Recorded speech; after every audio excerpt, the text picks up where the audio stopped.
ঠাকুর মা স্বামীজির শ্রীচরণে প্রণাম জানিয়ে এবং আজকের এই হসলার সাপ্তাহিক পাঠচক্রে অনলাইন এবং অফলাইনে উপস্থিত সমস্ত ভক্তবৃন্দকে আমার সশ্রদ্ধ নমস্কার জানাই। এবং আমরা যে ধারাবাহিকভাবে উপনিষদ পাঠ এবং তার ব্যাখ্যা করছি, আজকে সেই উপনিষদের কঠোপনিষদ পাঠ আমাদের চলছে। এখন কঠোপনিষদের প্রথম অধ্যায়ের দ্বিতীয় বল্লী আমরা পাঠ করছি। আজকের যে দুটি মন্ত্র আমরা পাঠ করব, 24 প্রথম অধ্যায়ের দ্বিতীয় বল্লী 24 নম্বর এবং 25 নম্বর, এই দুটি মন্ত্র হলেই আমাদের প্রথম অধ্যায়ের দ্বিতীয় বল্লীটি সমাপ্ত হবে।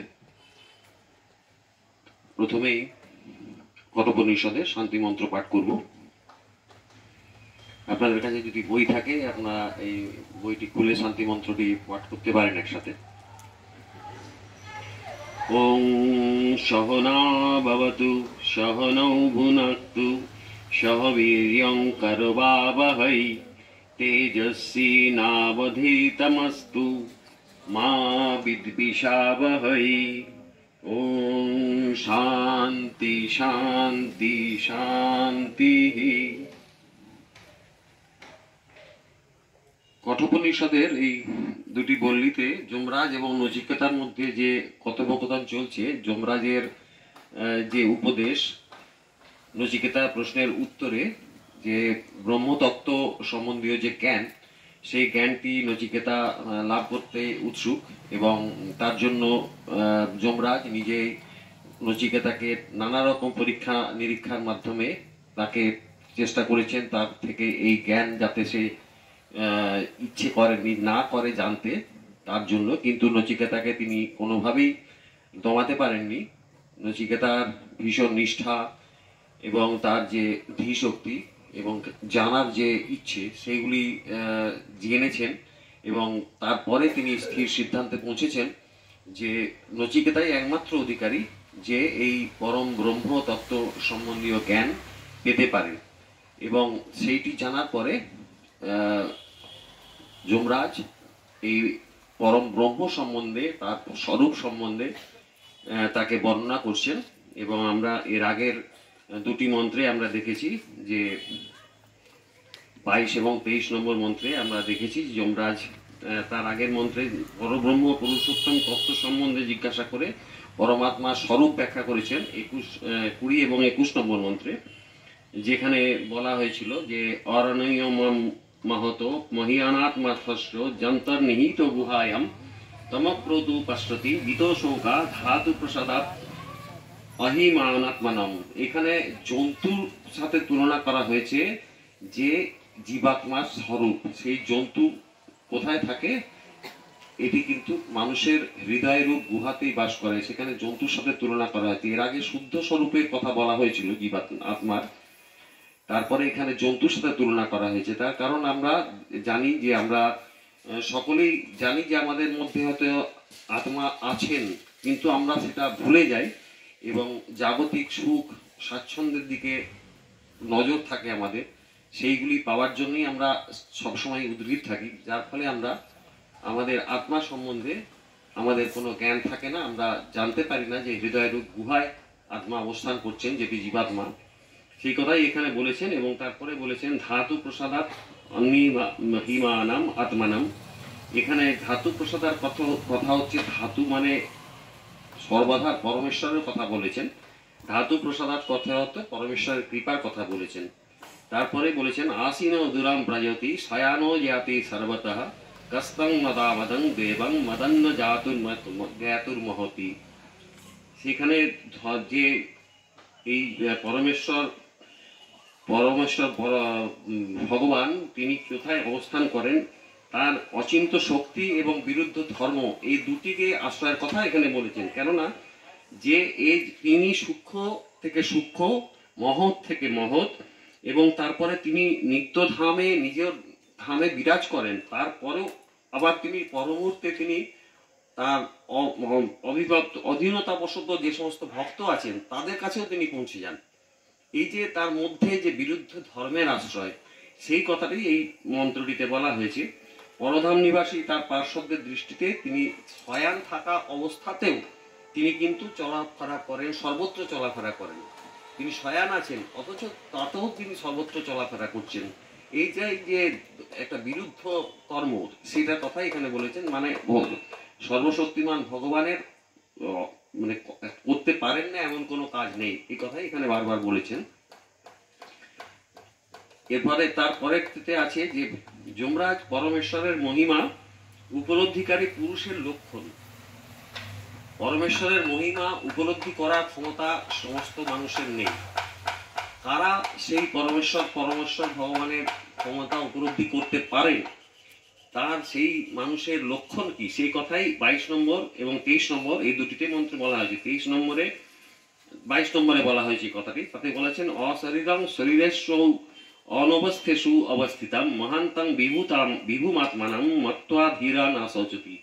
এখানে বলছেন যে ক্ষণভঙ্গুর প্রকৃতির দেহে শরীর রহিত অবিচলভাবে অবস্থিত সেই মহান সর্বব্যাপী পরমাত্মাকে জেনে মহান বুদ্ধিমান মহাপুরুষ যিনি, তিনি তা কোনোদিনই শোক করেন না। যা এই প্রাণীগণের দেহ এবং অনিত্য বিনাশশীল, যা প্রতি মুহূর্তে পরিবর্তন হচ্ছে, যে কথা আজকের গীতার যে শ্লোক তাতেও কিন্তু আমরা এই কথাটাই পেয়েছি, মানুষের শরীর প্রতিনিয়তই পরিবর্তিত হচ্ছে, এই কথাই সেখানে বলছেন। এই সমস্তের মধ্যে সমভাবে বিরাজমান পরব্রহ্ম পুরুষোত্তম এবং রক্তমাংসের শরীর হতে সর্বতভাবে রহিত অশরীরী। রক্তমাংসের শরীরের থেকে সম্পূর্ণ রহিত, আলাদা, সম্পূর্ণ অশরীরী সেই পরমাত্মা, যে পরমাত্মা আমাদের মধ্যে বিরাজ করছেন, এই কথাই বলেছেন। এবং সেই কারণে তিনি নিত্য এবং স্থির। তারপরে বলছেন সেই পরমাত্মাকে যে জ্ঞানী পুরুষ জানতে পারেন, তার মধ্যে আর শোক, দুঃখ ইত্যাদি কোনো কিছুই থাকে না। সেই রকম যে মানুষের মধ্যে যে লক্ষণগুলি এই মানুষের মধ্যে পাওয়া যায়, তিনি একমাত্র পরমাত্মা দর্শনে বা পরমাত্মার উপলব্ধি করার মতো ক্ষমতা তার মধ্যে থাকে। এবং তারপরে 24 নম্বরে যেটি বলা হয়েছে, বলবো আজকে তো আমাদের এটি পার না, সরি 23 নম্বরটা বলিনি, যেখানে যমরাজ বলছেন যে সেই পরমাত্মাকে নিজের সামর্থ্যে লাভ করা যায় না, বরং সেই পরমেশ্বর যাকে গ্রহণ করেন তিনি লাভ করতে সমর্থ হন। এর অর্থ হচ্ছে এখানে বলছে নায়ম আত্মা প্রবোচনেন লভ্য ন মেদবা ন বহুনা সুতেন যম বৈশ মৃণুতে তেন লভস্তস্যৈষ আত্মা বিবৃণুতে তনুস্বাম। এখানে বলছেন যে আমরা যতই শাস্ত্র পাঠ করি, যতই আমরা শুনি, কোনো কিছুতেই কিন্তু আমরা পরমাত্মা লাভ করতে পারবো না। পরমাত্মা স্বয়ং যতক্ষণ না কৃপা করছেন কোনো সাধককে, ততক্ষণ আমরা যতবারই শুনি না কেন, যত কিছুই পড়ি না কেন, কোনো কিছুর দ্বারাই আমরা সেই পরমাত্মা সম্বন্ধে জ্ঞাত হতে পারবো না। এখানে এরপরে 24 নম্বর মন্ত্রটি আজকে আমরা পাঠ করব। এখানে বলা হচ্ছে যে কার পরমাত্মা লাভ হয় না, কে পরমাত্মা লাভ করতে পারে না, সেই রকম মানুষের কথা এখানে বলছেন। নাবিরত দুস্তরিতাব অশান্ত না সমাহিত না শান্ত মানস বাপি প্রজ্ঞানেন আপনুয়াত। নাবিরত দুস্তরিতানাম অশান্ত না সমাহিত না শান্ত মানস বাপি প্রজ্ঞানেন আপনুয়াত। প্রজ্ঞানেন কথাটার মানে হচ্ছে সূক্ষ্ম বুদ্ধির দ্বারা, আর এখানে ওপি মানে হচ্ছে, ওপি মানে ও সঙ্গে নিয়ে আর কি, ও এনম এই পরমাত্মাকে, যেটা বলছেন এখানে প্রজ্ঞানেনই আপনুয়াত, এবং তার সাথে এখানে বা ওপি যেটা আছে, বা ওপি এবং এনম আপনুয়াত ন দুশ্চরিতাৎ অবিরত আপনুয়াত। ন দুশ্চরিতাৎ, এখানে নাবিরত নটা নিয়েছেন এবং দুশ্চরিতাৎ নিয়েছেন। দুশ্চরিতাৎ অবিরত আপনুয়াত, দুষ্কর্ম থেকে বিরত না হওয়া পর্যন্ত কেউ তাকে লাভ করতে পারেন না। মানুষ যতক্ষণ দুষ্কর্ম করে যাবেন, ততক্ষণ তিনি যতই পরমাত্মাকে লাভ করার চেষ্টা করুন, যতভাবেই করুন না কেন, কোনোভাবেই সেই দুষ্কর্ম ত্যাগ যতক্ষণ না করছেন, ততক্ষণ তিনি পরমাত্মা লাভ করতে পারবেন না, এই কথাই বলছেন। তারপরে বলছেন ন অশান্ত মানস, ন অশান্ত, কোনো অশান্ত ব্যক্তি, অস্থির ব্যক্তি, যার মন শান্ত নয়, যিনি স্থিরভাবে পরমাত্মার সম্বন্ধে জানতে চান না, তাকে তিনিও পারবেন না। অশান্ত ব্যক্তি লাভ করতে পারেন না। ন অশান্ত, ন অসমাহিত, ন অসমাহিত মানে যার ইন্দ্রিয় সমূহ সংযত হয়নি সেও, যে মানুষের ইন্দ্রিয় সমূহ সংযত হয়নি, না অসমাহিত, সেই মানুষও পরমাত্মা সম্বন্ধে জ্ঞান লাভ করতে পারেন না। তারপরে বলছেন এই যে বা, বাটা এখানে নিয়ে এসছেন আবার, বা মানে আর, এবং ন অশান্ত, আবার আছে ন অশান্ত মানসা আপনুয়াত, মানে যার মন শান্ত নয়। যে এখানে বলেছেন একবার যে অশান্ত ব্যক্তি লাভ করতে পারেন না, ন অশান্ত, আবার বলছেন ন অশান্ত মানস আপনুয়াত, যার মন শান্ত নয় সেও লাভ করতে পারেন না পরব্রহ্ম পরমেশ্বরকে। যে ব্যক্তি কুকর্ম থেকে বিরত নয়, যার মন পরমাত্মাকে ছেড়ে দিনরাত শুধু জাগতিক ভোগের পিছনে ছোটে, যেটা আমরা সবাই করেই থাকি, পরমাত্মার প্রতি বিশ্বাস না থাকায় সে সর্বদা অশান্ত। খুঁজে বেড়াচ্ছে তো কোথায় তার শান্তি, কোথায় তার মন, কোথায় খুঁজে বেড়াচ্ছে তো, কিন্তু পাবে না তো, মন তো শান্ত নয়। পরমাত্মার প্রতি বিশ্বাস না থাকায় যে সর্বদা অশান্ত, যার মন বুদ্ধি এবং ইন্দ্রিয়গুলি সুসংযত নয়, মন বুদ্ধি সংযত নয়, কন্ট্রোল নেই, ইন্দ্রিয় যা বলছে ইন্দ্রিয় তাড়নায় আমরা ঘুরে বেড়াচ্ছি, সংযত করতে পারছি না ইন্দ্রিয়গুলিকে। এইরকম মানুষ সূক্ষ্ম বুদ্ধি দ্বারা আত্মবিচার করতে থাকলেও পরমাত্মাকে লাভ করতে পারে না। এরকম মানুষ যতই চেষ্টা করুন না কারণ, যতভাবেই যত শাস্ত্র পাঠ করুন, যতই শুনুন, কোনোভাবেই আত্মাকে লাভ করতে পারবেন না। কেননা সে পরমাত্মার অসীম কৃপাকেই বিশ্বাস করে না।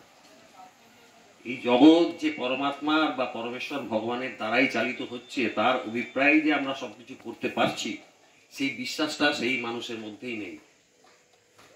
যার ফলে সে কোনোদিনই বিশ্বাস না করার ফলে সে কোনোদিনই এই পরমাত্মাকে লাভ করতে পারবে না। তাকে অবহেলা করেন, মানে হেও করেন, সবার বাড়িতে সবই তো আমি করছি, এই পরমাত্মা কেউ নয়, আমি সব। অতএব সেই ব্যক্তি তার কৃপার পাত্র হয় না। এখানে যেটা বলা হয়েছে আগেও, যে পরমেশ্বর যাকে কৃপা করবেন একমাত্র তিনি এই পরমেশ্বর লাভের অধিকারী হবেন। আমি যতই চেষ্টা করি না কেন পারবো না, যতই শুনি আর যাই, যতই পড়ি, সেটাই বলেছেন এখানে। এরপরে যে সম্বন্ধটা আছে, সেই পরব্রহ্ম পরমেশ্বরের তত্ত্ব শুনে এবং বুদ্ধি দ্বারা বিচার করেও মানুষ কেন তাকে জানতে পারে না, সবকিছু জানার পরেও, সবকিছু বোঝার পরেও মানুষ কেন তাকে জানতে পারে না, সেই মন্ত্রের, এই মন্ত্রটিতে এই জিজ্ঞাসার যে উত্তর, এটা সমস্ত মানুষের মনে এই প্রশ্নটা আছে, এই প্রশ্নের উত্তরটা এই মন্ত্রে দিচ্ছেন। यस्य ब्रह्म च छत्रं च उभे भवत अदान मृत्युर्यस्य उपसेचनं क्व इत्थवा वेद जात्रसा। यस्य ब्रह्म च छत्रं च उभे भवत अदानः मृत्युर्यस्य उपसेचनं क्व इत्थवा वेद जात्रसा। বলছেন যশ্য মানে যে পরমেশ্বরের, এখানে যে পরমেশ্বরের কথা বলা হচ্ছে, কখন তার কথা বলা হচ্ছে, যখন সংহার কালে, মানে যখন মানুষ মৃত্যুর মুখে এসেছে, সেই সময়কার কথা বলা হচ্ছে। ব্রহ্ম চ ক্ষত্রম চ উভে, ব্রাহ্মণ এবং ক্ষত্রিয় সমাজে এক সময় ব্রাহ্মণ এবং ক্ষত্রিয় ছাড়া অন্য কোনো মানুষের প্রভাব ছিল না। ব্রাহ্মণ যারা তৈরি করেন, যারা ধর্মশীল ব্রাহ্মণ, এবং ক্ষত্রিয় যারা ধর্মকে রক্ষা করেন, সেই ধর্মর দিক থেকে দেখা গেলে ব্রাহ্মণ এবং ক্ষত্রিয় এই দুটিকেই ভাগ করা ছিল শ্রেণীতে। তো সেই ব্রাহ্মণ কথা বলছেন, ব্রহ্ম চ ক্ষত্রম চ উভে, ব্রহ্ম মানে ব্রহ্মের ব্রাহ্মণ এবং ক্ষত্রিয়, এই উভয়েই, এই যে শ্রেণী, এই দুটি উভয়, অর্থাৎ এই সকল প্রাণীর কথাই বলা হচ্ছে এর মধ্যে। অদানা, অদানা মানে ভোজন, খাওয়া, ভক্ষণ করা। ভবত হয়ে যায়, ভবত মানে হয়ে যায়, মানে সংহার কালে যখন পরমেশ্বর ভগবান যখন চাইবেন, তখন সমস্ত প্রাণীকেই তিনি সংহার করতে পারেন, শেষ করে দিতে পারেন, যখন তখন তার ইচ্ছা অনুযায়ী হয়, অভিপ্রায় অনুযায়ী। তিনি যেমন মানুষকে বাঁচাতেও পারেন, আবার তিনি সংহারও করতে পারেন। এখানে সেই কথাই বলছেন, সংহার কালে যে পরমেশ্বরের কথা বলা হচ্ছে, যে পরমেশ্বরের ব্রাহ্মণ এবং ক্ষত্রিয় উভয়কেই তিনি ভোজন করেন, বা মানে তাকে তার শেষ করে দেন, তার সংহার করেন তিনি। তো ভবত হয়ে যায় মৃত্যু যশ, মৃত্যু যশ উপসেচনং ক ইত্থা বেদত যাত্রাৎস। মৃত্যু যশ মানে মৃত্যু যার, তার পরমেশ্বর ভগবানের যে কোনো কথা বলা হচ্ছে, উপসেচন অর্থাৎ ভোজ্য বস্তুর সহযোগী ব্যঞ্জন আদি। আমরা যখন কিছু খাই, ভাতের সাথে তরকারি, ডাল, মাছ নানা রকম খাই, এখানে সেই উপসেচনম কথাটার মনে হচ্ছে উপসেচন অর্থাৎ ভোজ্য বস্তুর সহকারী ব্যঞ্জন, মানে তরকারি টরকারি এসবের কথা বলা হচ্ছে। সেটাই বলছে মৃত্যু, সেটা ভগবানের কাছে এটা এরকম ব্যাপার আর কি, খাওয়া যখন তখন আমি খেতে পারি এরকম ব্যাপারটা আর কি। ভবতি হয় মানে যাত্রা, সেই পরমেশ্বর যেখানে ইচ্ছা, ঠিক যেমন এই যে পরমেশ্বরের কথা, এই যে পরমেশ্বর সংহার করছেন, এই পরমেশ্বরের কথা ইচ্ছা মানে ঠিক যেমন পরমেশ্বর ঠিক কেমন বা ঠিক কেমনটির কথা বলা হচ্ছে। ক বেদা, কে তা জানতে পারে, কোন মানুষ এই পরমেশ্বরের কথা জানতে পারে। এটা ব্যাখ্যাটা দিলে আরো পরিষ্কার হবে এই মন্ত্রটিতে। মনুষ্য দেহ ধারণকারীদের মধ্যে ধর্মশীল ব্রাহ্মণ এবং ধর্মরক্ষক ক্ষত্রিয়ের শরীরকে পরমাত্মা লাভের পক্ষে শ্রেষ্ঠ বিবেচনা করা হয়েছে। এখানে শাস্ত্রের মত অনুযায়ী ব্রাহ্মণ এবং ক্ষত্রিয়রাই একমাত্র পরব্রহ্ম ঈশ্বরকে পাওয়ার অধিকারী বলে ধরা হয়েছিল, সেটাই বলছেন। কিন্তু তারাও এই মহাকাল স্বরূপ পরমেশ্বরের ভক্ত, তারাও কিন্তু ছাড় পান না। পরমেশ্বর ভগবান তাদেরও ভোজন করেন, তারাও ভক্ত রূপে সমাজে থাকে, তারাও ছাড় পান না। তাহলে আমরা সাধারণ মানুষ বা ব্রাহ্মণ বা ক্ষত্রিয় ছাড়া বাকি যারা থাকবেন তাদের ভূমিকাটা কোথায়, তাদের স্থানটা কোথায়? এখানে সেই কথাই বলছেন। তাহলে অন্য সাধারণ মানুষের কথা আর কি? যিনি সমস্ত কিছুর বিনাশকারী মৃত্যু দেবতা। কে মৃত্যু দেবতা? সমস্ত কিছুর বিনাশকারী মৃত্যু দেবতা, এখানে পরমেশ্বর কথাই বলা হচ্ছে। তিনিও না, এখানে যমরাজের কথা বলা হচ্ছে, যে যিনি সমস্ত কিছুর বিনাশকারী মৃত্যু দেবতা। যমরাজই তো মৃত্যু দেবতাকে বলে জানি আমরা, সমস্ত কিছু বিনাশ করেন যিনি, তিনিও পরমেশ্বরের উপসেচন স্বরূপ। ওই যে বলা হয়েছে উপসেচন স্বরূপ মানে ভোজ্য বস্তু সহকারী সহযোগী ব্যঞ্জন আদি, যমরাজকেও তিনি ভক্ষণ করে নিতে পারেন যে কোনো সময়। এই কথাই বলছেন এখানে, যে উপসেচন স্বরূপ অর্থাৎ ভোজনের অনুষঙ্গ ব্যঞ্জন তরকারি আদির মতো যমরাজকেও তিনি যখন তখন খেয়ে নিতে পারেন। সেটাই ভগবান পরমেশ্বরের এটাই মহিমা, এতটাই ক্ষমতা। এইরূপ ব্রাহ্মণ ক্ষত্রিয় আদি প্রাণীগণের এবং স্বয়ং যমের সংহারকর্তা অথবা আশ্রয়দাতা পরমেশ্বরকে, এখানে দেখুন দুটো ব্যাপার আছে। একবার বলছেন সংহারকর্তা, আবার বলছেন আশ্রয়দাতা।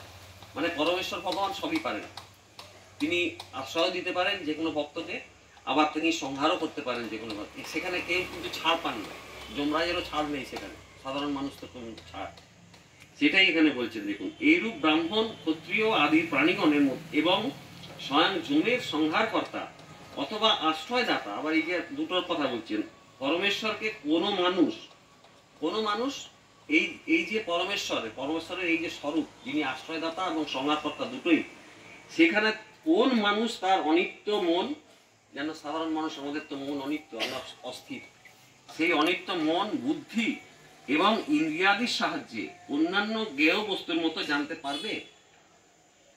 এই পরমেশ্বরের এতটাই যে স্বরূপ, এই স্বরূপটিকে আমরা সাধারণ মানুষ এই অনিত্য আমাদের যে চিন্তা ভাবনা সমস্ত কিছু এই জ্ঞেয় বস্তু, সেটা কি সাধারণ জ্ঞেয় বস্তু? এটি একটি হারমোনিয়াম, এটি একটি ডুগি তবলা, এরকম কি পরমেশ্বর ভগবানকে আমরা জানতে পারবো? আমাদের এই মন নিয়ে এই মহিমা যা আছে, যার মধ্যে এই স্বরূপ বিরাজমান, সেটা কোনোদিনই জানা সম্ভব নয়। এখানেই বলছে কার শক্তি আছে যে যিনি সকলকে জানেন তাকে জানতে পারবে। পরমেশ্বর ভগবান সর্বজ্ঞ, তিনি সমস্ত কিছু জানেন, সমস্ত কিছু তার নখদর্পণে, তো তাকে জানবে কে? কার ক্ষমতা আছে তাকে জানার মতো? কার শক্তি আছে যিনি সকলকে জানেন তাকে জানতে পারবে? অতএব যাকে পরমাত্মা নিজে কৃপার পাত্র বিবেচনা করে নিজ তত্ত্ব বোঝাতে চান, সেই মহাত্মাই তাকে জানতে পারেন। যে মহাত্মা, এমন মহাত্মা যাকে সাধকের কথা বলা হচ্ছেন, যাকে স্বয়ং পরমেশ্বর কৃপা করবেন, তবেই সেই মহাত্মা পরমেশ্বরকে জানতে পারবেন। একথা 23 নম্বর মন্ত্রটিতেও আবার বলাও হয়েছিল, যেটা বলেছিলাম, না আয়ামাত্মা প্রবচনেন লব্ধ ন মেধা ইত্যাদি। এবং তারপরে বলছেন নিজের শক্তিতে তাকে কেউই যথার্থ রূপে জানতে পারে না। আমরা যতই চেষ্টা করি না কেন, ওখানে যেটা বলা হয়েছে, যতই পড়ি না কেন, যতই শুনি না কেন, যতই আলোচনা করি না কেন, নিজের শক্তিতে আমরা কখনোই পারবো না পরমেশ্বর ভগবানকে জানতে। কেননা তিনি লৌকিক বস্তুর মতো বুদ্ধির দ্বারা জ্ঞেয় নন। এই যে যেটা বলছিল, যেটা হারমোনিয়াম, একটা দুটি তবলা, আমরা যেটা লৌকিক বস্তু হিসাবে জানি, পরমেশ্বর পর ব্রহ্ম কিন্তু সেই রকম লৌকিক বস্তু নন, সুতরাং তাকে এইভাবে জানা যায় না। প্রথম অধ্যায় দ্বিতীয় বল্লী এখানে সমাপ্ত হলো। পরবর্তী ক্ষেত্রে আমরা তৃতীয় বল্লী নিয়ে আলোচনা করব। নমস্কার।